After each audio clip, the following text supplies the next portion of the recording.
Antes de pasar con mi querida Kimberly Armengol, déjenme contestar algo que le acabo de... que que me preguntó, se lo dije por mensaje. Me dice, oye, estuviste muy poquito en la transmisión de Imagen Televisión ayer.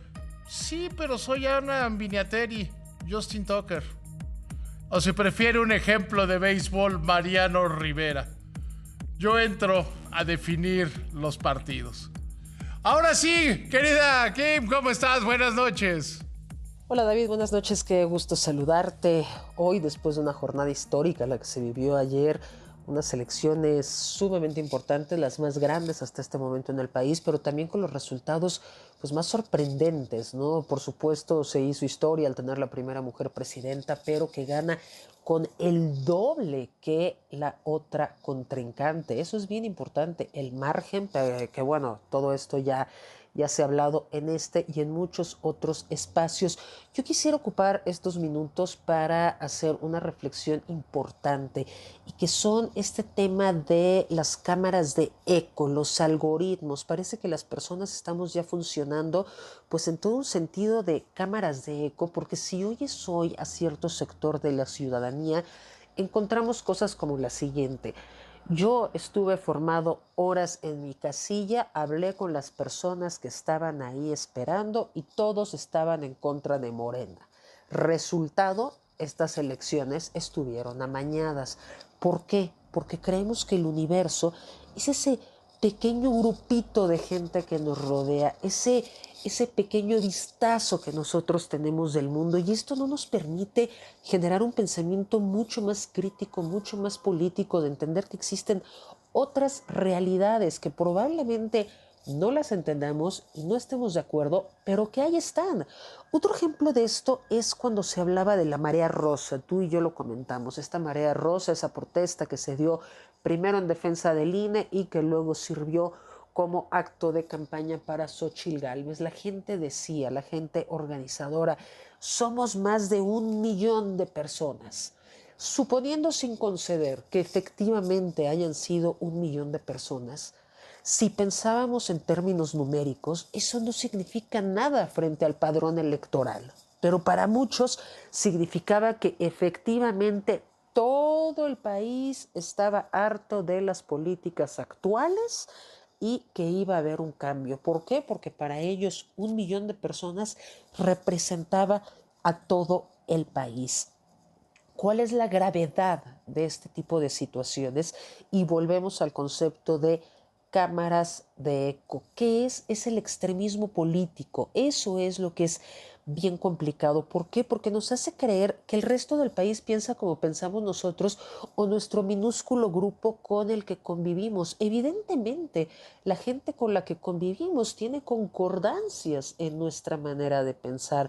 Responden generalmente a los mismos demográficos y a las mismas circunstancias, por lo cual es altamente probable que van a pensar igual que nosotros. ¿Qué es lo que genera este tipo de extremismo? Evidentemente violencia, evidentemente polarización. Ayer podíamos encontrar en redes sociales en horarios por ahí de las 10 de la noche por el tema que se tardó el INE en dar el conteo rápido.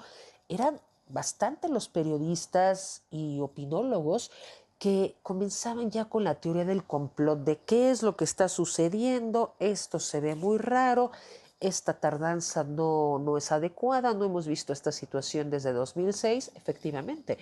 Fue una tardanza que fue inaceptable, que por otro lado se puede entender porque fueron las elecciones más grandes de la historia. Lo que no se puede entender es querer leer esa tardanza como un espejo y como una señal de que efectivamente yo y mi grupo tiene razón. ¿A qué viene todo este tema? Que el día de hoy pues hay muchísimas personas en la sociedad, seguramente tú te has encontrado ya durante el día a muchos que dicen no puedo creer lo que sucedió, es que no puedo creer estas elecciones, y por más que pregunto, nadie me dice que votó por Morena. Entonces, ¿cómo tiene esta mayoría del 60%? Pues muy fácil, es que hay millones de personas que no piensan como tú. El problema es que nosotros ya estamos pensando como las redes sociales, nos estamos convirtiendo en algoritmos y solo nos gusta estar y recibir información que corrobora todo nuestro sistema de creencias y que todo aquello que no nos gusta no nos permite verlo de cerca. Que estas elecciones nos sirvan de ejemplo y nos sirvan como crítica para ampliar nuestros horizontes, para escuchar qué es lo que tiene que decir el otro, entender que hay millones de personas que tienen una opinión totalmente contraria a la nuestra y tratar de entender el por qué.